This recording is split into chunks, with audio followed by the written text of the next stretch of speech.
कराची इस तरीके से बेरंगा सिटी बन गई, आप देखो कोई इसकी टाउन प्लानिंग ही नहीं है। तो मेरी नज़र में तो इसका कसूर वो जो 90s में पॉलिसी मेकर थे उनका सबसे बड़ा कसूर है। अभी जो हुआ आपने तोड़ दिया, आपने वन विंडो ऑपरेशन करना था, ये बैड गवर्नेंस की वजह से जुडिशरी को इंटरफेयर करना पड़ा। मैं तो ये कहता हूँ, देखें चाहे वो फलाही पार्क हो, चाहे फलाही इदारे हों या जो गैर कानूनी है वहाँ पर एक्शन लें, और साथ में कराची के मुज़ाफ़ात में चाहे वो हाईवे हो चाहे वो नॉर्दर्न बाईपास की तरफ हो, आप सबकी बात करें। आप नस्ला टावर पर सिर्फ महदूद ना हो। गवर्नमेंट ने कौन सी नई प्लानिंग की? जब आप रोटी कपड़ा मकान का दावा करेंगे और आप मकान नहीं देंगे, रोटी नहीं देंगे तो लोग छीनेंगे, रोटी छीन लेंगे लोग। मकान नहीं देंगे तो जमीन कब्जा कर लेंगे। जब जमीन कब्जा कर लेंगे तो फिर दिन ब दिन इन्क्रोचमेंट बढ़ती चली जाएगी और एक रेगुलेशन आ जाएगा। अस्सलामुअलैकुम, मैं हूँ फातिमा अख्तर और आप देख रहे हैं प्रोग्राम सीधी बात फातिमा अख्तर के साथ। कराची में अदालती फैसलों के बाद साइंस सरकार का बड़ा फैसला। सिंध हुकूमत ने एक ऑर्डिनेंस लाने की तैयारी की है जिसके जरिए गैर कानूनी तामीरात को तहफ़्फ़ुज़ दिया जा सकेगा। दूसरी जानिब वज़ीर आला साहब का भी एक अहम बयान सामने आया है, जो वो कहते हैं कि किसी बिल्डर या इदारे की गलती हो तो उसकी सज़ा लोगों को नहीं मिलनी चाहिए।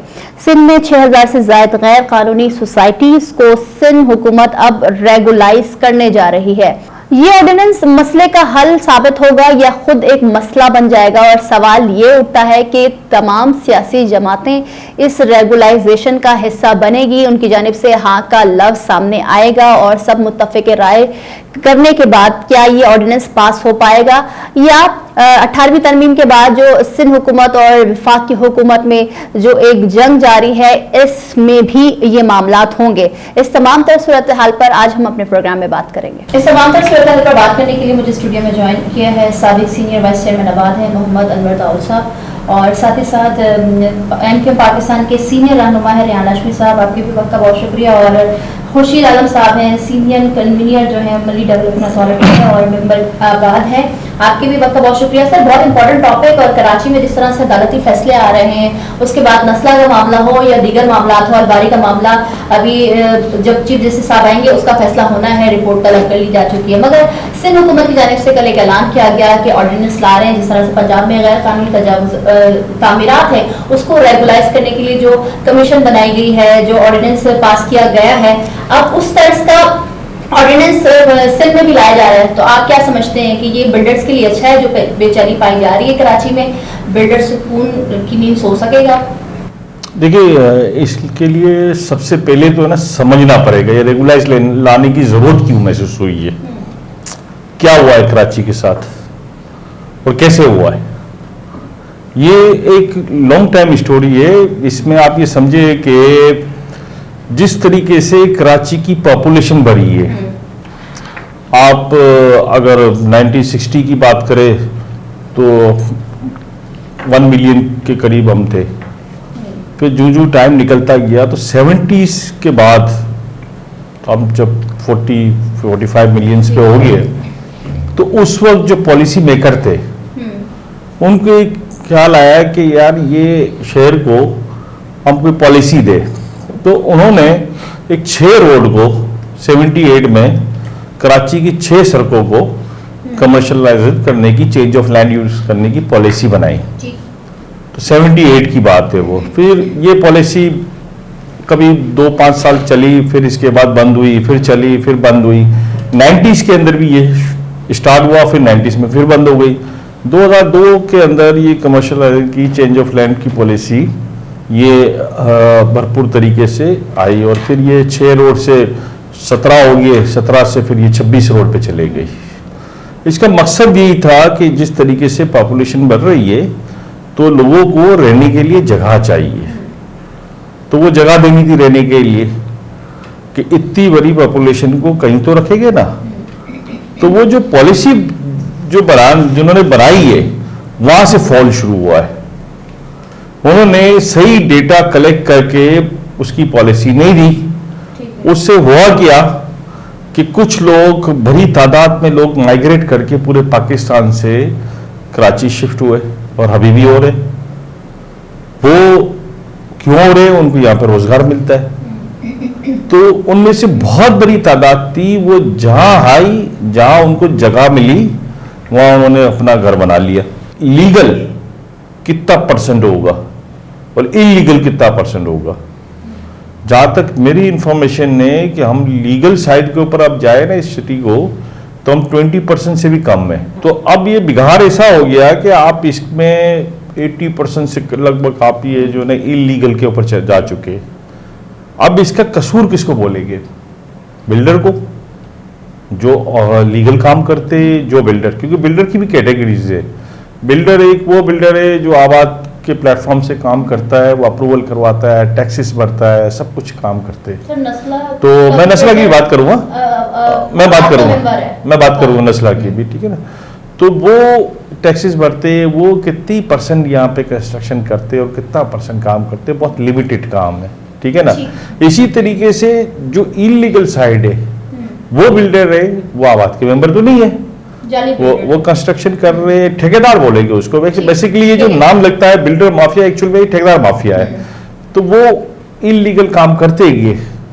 अब इसमें कसूरवार किसको ठहराएंगे कि ये कराची इस तरीके से बेहंगा सिटी बन गई? आप देखो, कोई इसकी टाउन प्लानिंग ही नहीं है। तो मेरी नजर में तो इसका कसूरवार वो जो 90s में वो पॉलिसी मेकर थे, उनका सबसे बड़ा कसूर है। आज हम बोले कि ये रेगुलाइज की पॉलिसी आ रही है और ये बिल्डर के लिए आ रही है, मैं तो नहीं कहता बिल्डर के लिए आ रही है, ये तो उन लोगों के लिए आ रही है जो वहां पे रहने के लिए आ गए, वो बे अनअप्रूवल प्रोजेक्ट के ऊपर, जो बिल्कुल जो आप ये समझे कि जिनका वजूद नहीं है प्रॉपर्टी का, उस प्रॉपर्टी में रहने के लिए आ गए, उसके लिए आ रही है रेगुलाइज की पॉलिसी, ना कि बिल्डर के लिए आ रही है। इसमें बिल्डर जो लीगल काम करते हैं उनका तो वास्ता भी नहीं है रेगुलाइज से। लेकिन अब इस पे जो पेपर बना है, सिंध गवर्नमेंट ने जो पेपर बनाया, मैंने वो रीड किया है, तो उसमें वो कंटोनमेंट बोर्ड शामिल नहीं है उस पॉलिसी के अंदर, फेडरल की लैंड शामिल नहीं है उसके अंदर, गवर्नमेंट लैंड शामिल नहीं है। यानी कि गवर्नमेंट लैंड के ऊपर अगर कोई बन गया तो वो रेगुलाइज नहीं हो सकता, उसका नुकसान है, वो नुकसान है, ठीक है ना। वो नहीं हो सकता, किसी ने पार्क पे बना दी, वो नहीं हो सकता, ठीक है। तो लेकिन जिसने बिगर अप्रूवल के बना दी लेकिन लैंड उसकी है, वो रेगुलाइज हो सकता है। तो ये पॉलिसी आने का फायदा लोगों को होगा, ना कि किसी सर्टेन बिल्डर को होगा, ना किसी इदारे को होगा, ये होगा लोगों को फायदा। रेहान हाशमी साहब, आप कराची की सियासत को बहुत अच्छे से जानते हैं, आप लोगों को एक होल्ड रहा है कराची के ऊपर। जिस तरह से दाऊद साहब कह रहे हैं कि 90s में जो पॉलिसी बनाई गई कराची के लिए, वो बिगाड़ आज तक है और आगे भी जाएगा। इस बिगाड़ को अब कैसा रोका जाए? ये जो अदालती फैसला है ये बिगाड़ उसके जरिए खत्म होगी। अब जब सिंध हुकूमत रेगुलाइज करने जा रही है उन तमाम इमारतों को जो इलीगल है और गैर कानूनी बनाई गई है, अब उनको जुर्माना देगी, उनके खिलाफ कार्रवाई होगी, उसके बाद रेगुलाइज कर दिया गया। तो क्या एमक्यूएम इसका हिस्सा बन रही है? बिस्मिल्लाहिर्रहमानिर्रहीम। देखें, पहले तो इस बात को समझें कि ये तमाम बिगाड़ इसलिए हुआ है कि जो जमहूरियत की नर्सरी है लोकल गवर्नमेंट, उसका अदम तसलसल का शिकार हो जाना। पाकिस्तान के 75 साल आज़ादी के, इसमें 40 साल अप्रॉक्सीमेटली एडमिनिस्ट्रेटर्स के जरिए लोकल गवर्नमेंट चलाई गई और बमुश्किल तमाम 28 साल या 30 साल के करीब इलेक्टेड रिप्रेजेंटेटिव्स रहे यहाँ पे। और ब्यूरोक्रेसी मेनली जिसकी जिम्मेदारी बनती भी है, एक पिलर है रियासत का, उसकी जिम्मेदारी थी कि वो उसको सस्टेन करता है। अनफॉर्चुनेटली सस्टेनेबिलिटी नहीं रही। 1973 के कॉन्स्टिट्यूशन में आर्टिकल 140A मौजूद है और वो वाज़ेह तौर पे कहता है कि लोकल गवर्नमेंट के functions, administrative financial functions devolve होने चाहिए प्रोविंसेस से लोकल गवर्नमेंट को निचली सतह पे, जिसको कहते हैं जमहूरियत की नर्सरी। ताज्जुब की बात यह है कि डिक्टेटर्स के दौर में रूट लेवल डेमोक्रेसी को एम्पावर किया गया और जमहूरियत के चैंपियंस के दौर में जमहूरियत की बेसिक नर्सरी के पास कचरा उठाने की भी जिम्मेदारी नहीं थी, जो आपका पिछले टेन्योर गुजरा, अदम इस्तेहकाम का शिकार रहा। कराची की किस्मत का फैसला उन लोगों ने किया जो कराची से इलेक्ट नहीं हुआ करते थे। कराची एक ह्यूज आबादी है, 2.5 ग्रोथ रेट है इसका पॉपुलेशन का, और बिल्कुल सही कह रहे हैं, उन्होंने बहुत सारी चीजें निचोड़ दी हैं। यही मामला है, इतना बड़ा शहर, उसकी अर्बन प्लानिंग नहीं, उसका मास्टर प्लान मौजूद नहीं, उसकी इंप्लीमेंटेशन नहीं। 52% कराची का कच्ची आबादियों पर मुश्तमिल है, चाहे वो सिंध कच्ची आबादी हो, चाहे वो लोकल KMC की कच्ची आबादी हो। यानी कि आपके रिसोर्सेज 52% आबादी ले लेती है। अच्छा, मैं नहीं कह रहा वो हमारे भाई हैं, लेकिन उनको बसाना अगर चाहते भी थे किसी भी वजह से, पॉलिटिकल वजह से, तो उसको हॉरिजॉन्टल एक्सपेंशन की तरफ लेकर जाते आप, या लो कॉस्ट हाउसिंग स्कीम्स को मुतारिफ कराते, और जो लीगल काम करने वाले आबाद से मुंसलिक, आबाद एक इदारा है और मुस्तनद इदारा है, उससे मुंसलिक कुछ लोगों को इंगेज करते, लेकिन यक जुम्बिश कलम स्टेक होल्डर्स की रजामंदी और उनकी अप्रूवल और उनकी मुशावरत, उनकी मुआवनत के बगैर फैसला मुसल्लत कर देने का रिवाज है। मगर सर माजी में तो आप लोग भी रहे हैं हिस्सा सूबाई हुकूमत का, होल्ड रहा है आप लोगों का कराची में, आप मगर आप लोग इत्तेहादी तो रहे हैं सिंध हुकूमत के। हमने इत्तेहाद छोड़ा भी, जिसके ऊपर बहुत लोग नाराज भी हुए। हमने इत्तेहाद इसलिए छोड़ा, जिम्मेदारी तो फिर आप लोगों की भी बनती थी सर। जिम्मेदारी ले रहे हैं, हम तो जिम्मेदारी ले रहे हैं कि बदमाश को बदमाश कह रहे हैं, सारे मिलकर बदमाश को बदमाश कह रहे हैं। सिंध हुकूमत का मामला तो ये रहा, क्या ये बैड गवर्नेंस नहीं है कि जुडिशरी आकर यहाँ पर फैसले कर रही है? ये बैड गवर्नेंस नहीं है कि लॉ एंड ऑर्डर रिस्टोर करने के लिए रेंजर्स की डिप्लॉयमेंट हुई है? क्या ये बैड गवर्नेंस नहीं है कि कचरा उठाने तक की जिम्मेदारी और दीगर इदारे, केडीए, एलडीए और ये फंक्शंस, सीवरेज एंड वाटर, ये तमाम फंक्शंस लोकल बॉडीज को होनी चाहिए? क्या ये बैड गवर्नेंस नहीं है कि वजीर आला इसका हेड बना हुआ है? क्या ये लोग हंसते हैं, बाहर आप जाकर मालूम तो करें ना। जो डेवलप्ड नेशंस हैं, डेवलपिंग कंट्रीज हैं, उनके लोगों को पता है कि हमारे मेयर के पास कचरा उठाने का ठेका नहीं था। कचरा उठाने की जिम्मेदारी जो थी वो बुनियादी तौर पर वजीर आला की थी। लोग मजाक उड़ाते हैं, हम लोग पता नहीं किस दुनिया में रह रहे हैं। ये बात भी सही है कि हम इर्तिकाई मनाजिल तय कर रहे हैं। अभी जो हुआ, आपने तोड़ दिया, आपने वन विंडो ऑपरेशन करना था, ये बैड गवर्नेंस की वजह से जुडिशरी को इंटरफेयर करना पड़ा। मैं तो ये कहता हूँ, देखें, चाहे वो फलाही पार्क हो, चाहे फलाही इदारे हो, या जो गैर कानूनी है वहां पर एक्शन लें। और साथ में कराची के मुज़ाफ़ात में, चाहे वो हाईवे हो, चाहे वो नॉर्दर्न बाईपास की तरफ हो, चाहे वो कोयटा कल्लास सोसाइटी हो, चाहे वो अजीमाबाद सोसाइटी हो, या पूरा मतरूका सिंध हो जिसमें कब्जा हुआ है, आप सबकी बात करें। आप नस्ला टावर पर सिर्फ महदूद ना हो, नस्ला टावर के जो इफेक्टिव्स हैं उनको एक तो कंपनसेट होना चाहिए। सिंध हुकूमत की जिम्मेदारी थी, ऑनरेबल कोर्ट ने क्लियर कट ये बोला है कि आप कंपनसेट करें। लेकिन यहाँ पर पॉइंट ये है कि इल्लीगल इंक्रोचमेंट के खिलाफ अगर एक्शन होना है तो अक्रॉस दी बोर्ड हो, बिला तफरीक जुबान, लिसान, नस्ल या पॉलिटिकल एफिलिएशन, कोई पॉलिटिकल पार्टी का कारकुन या कोई जिम्मेदार या किसी ने भी रिसोर्सेज इम्प्लीमेंट किया है, उसके खिलाफ एक्शन हो। और साथ में मतरूका सिंध के बारे में भी फैसला हो। मतरूका सिंध पे पूरा कब्जा है। जो ओवरसीज कराची के पाकिस्तानियों ने बाहर से बैठकर यहाँ पर अपनी जमा पूंजी इन्वेस्ट की आपके रिमोट एरियाज में कराची के, वो आज तक कब्जा है। और दर्जनों इस तरह की आबादियां जिस पर कब्जा हुआ है, उसके बारे में कोई नहीं बोल रहा। उनकी तो जमा पूंजी, वो मर भी गए वो लोग, 40-50 साल पुरानी ये दास्तान है। अनफॉर्चुनेटली ये हो रहा है, हमारा कंसर्न है। ऑर्डिनेंस के हवाले से ये जो लॉ बनेंगे हिस्सा, हमें देखें, पीपल्स पार्टी की जानिब से अमूमी तौर पर जो इक़दाम होते हैं, हम उनको इंतहाई तनकीद की निगाह से देखते हैं। उसकी वजह से ये है कि उसके पीछे उनके कुछ और महर्रिकात होते हैं। या तो अवामी फलाह का महर्रिक हो ना, अगर अवामी फलाह का महर्रिक हो तो सबसे पहले कराची के रेवेन्यू में, नेशनल फाइनेंस कमीशन में जो कराची को दिया जाता है, कराची को कराची का हक दे दें। प्रोविंशियल फाइनेंस कमीशन की मीटिंग कर दें। कराची मोहताज और फकीर नहीं होगा। कराची को आपने फकीर मोहताज बनाकर रखा हुआ, लंगड़ा लूला बलजाती निजाम मुसल्लत कर दिया। कराची का अरबे रुपए वाजिब अदा है कि इलेक्ट्रिक जब चाहता है, जहां चाहता है लाइट डिस्कनेक्ट करता है। नेपरा से टैरिफ डिटरमाइन आप नहीं करवा रहे।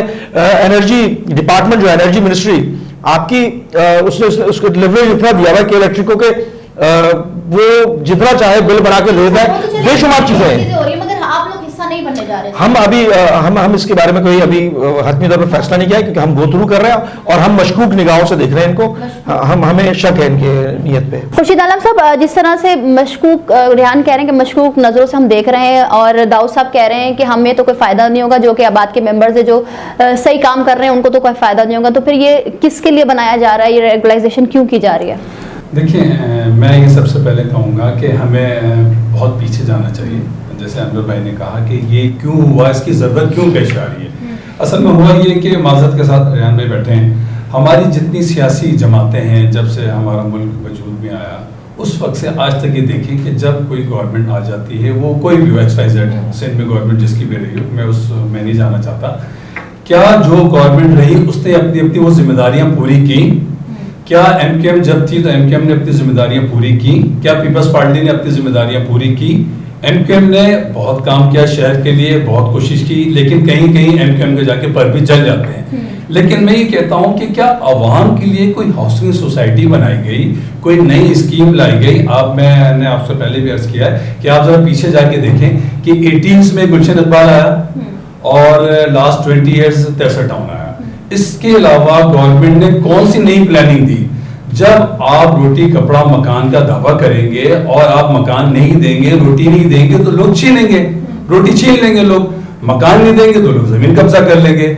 जब जमीन कब्जा कर लेंगे तो फिर दिन ब दिन इंक्रोचमेंट बढ़ती चली जाएगी और एक रेगुलराइजेशन आ जाएगा, फिर 5 साल 10 साल 20 साल फिर दूसरा आएगा। इसका हल ये है कि जो भी सियासी जमात जिस टाइम भी हो वो एक मास्टर प्लान डिजाइन कराए। 2020 एक मास्टर प्लान डिजाइन हुआ, लेकिन वो डिजाइन होने के बाद सर्द खाने में चला गया।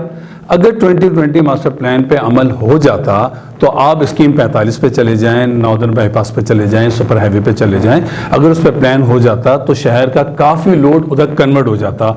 उसमें आपके सिविक सेंटर भी हैं, उसमें आपका एयरपोर्ट भी बन रहा है, उसमें आपकी बड़ी बड़ी आबादियाँ भी बन रही हैं। आज तक वो सरखाने में पड़ा हुआ है। अगर आज भी आप उसको 2020 को रेगुलराइज नहीं करेंगे या उसको एक नई शक्ल नहीं देंगे तो शहर में दिन ब दिन ऐसे कब्जे होते चले जाएंगे। अब हम आते हैं रेगुलराइजेशन की जो बात हो रही है। देखिए, मैं ये समझता हूँ कि जो हो गया वो हो गया। अब मैं रेहान भाई से भी रिक्वेस्ट करता हूँ कि अगर कोई रेगुलराइजेशन पॉलिसी आ रही है, पीपल्स पार्टी लेके आ रही है, तो आप उसके साथ बैठें और बैठ के उसकी नोक पलक सही करें। अगर आपको कहीं एडवांटेज मिल रहा है, आपकी उर्दू बोलने की आबादी को एडवांटेज मिल रहा है, तो आप उनके साथ बैठें और उसको हल करें। और आप समझते हैं कि नहीं यार ये बिल्कुल वन साइड पे जा रहा है, तो आप बिल्कुल एहतजाज कर सकते हैं, लेकिन उसके साथ बैठें, कराची के मसले को हल करें। बिल्डिंगें टूटना, कच्ची आबादियां तोड़ देना या हाउसिंग सोसाइटी तोड़ देना ये मसले का हल नहीं है। वो हमारे जो लोग रहते हैं वो हमारे भाई हैं। तो मैं ये समझता हूँ कि सारी सियासी जमातों को साथ बैठना, तहरीक इंसाफ भी बैठे, MQM भी बैठे, पीपल्स पार्टी भी बैठे और आबाद को भी साथ बैठाएं, क्योंकि आबाद स्टेक होल्डर है कराची का सबसे बड़ा।